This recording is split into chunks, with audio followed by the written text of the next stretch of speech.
پوری دنیا میں ایسی مثال شاذ و نادر ملتی ہے کہ کوئی جس کو الیکشن کمیشن جیتا ہوا قرار دے دے، جس کو حکومت چاہے کہ کسی طرح سے ان کو سیاسی رشوت دے دی جائے اور اس سیٹ کو کوئی واپس کر دیتا ہو، کوئی پارٹی واپس کر دیتی ہو، تو اللہ کا شکر ہے کہ جماعت اسلامی اس طرح وصولی جماعت ہے۔ اور وصولی جماعتیں اپنے اپنے دور میں اپنے اپنے حصے کا کام کرتی ہیں۔ کبھی اسٹیبلشمنٹ کے سہارے وہ آگے بڑھتی ہیں اور اقتدار حاصل کرتی ہیں، اور پھر اس کے بعد جب اسٹیبلشمنٹ ان سے منہ موڑ لیتی ہے یا ان کا کوئی اختلاف ہو جاتا ہے تو انہیں اسٹیبلشمنٹ بری لگنے لگتی ہے۔ پھر اس کے بعد دوسری پارٹی آ جاتی ہے اسٹیبلشمنٹ کے سہارے، وہ آ کر اقتدار حاصل کر لیتی ہے، اور جو اپوزیشن میں چلی جاتی ہے اسے اسٹیبلشمنٹ بری لگنے لگتی ہے۔ تو یہ تو اقتدار کا میوزیکل چیئر ہے، اس میں اصول کہاں ہیں؟ آج اگر اسٹیبلشمنٹ آج کی اپوزیشن سے مذاکرات کامیاب کر لے تو سارے اختلافات دور ہو جائیں گے،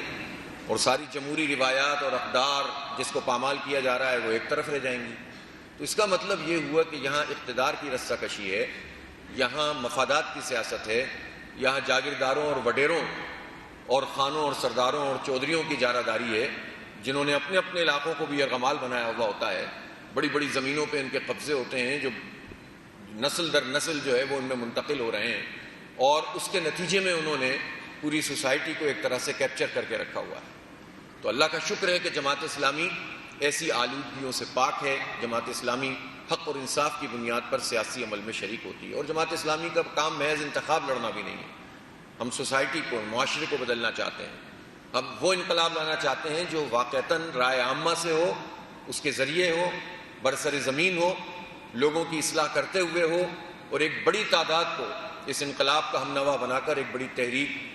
اور اس کے قالب میں ڈھال دیا جائے۔ اس لیے جماعت اسلامی سیاسی میدان میں جد و جہد کرتی ہے۔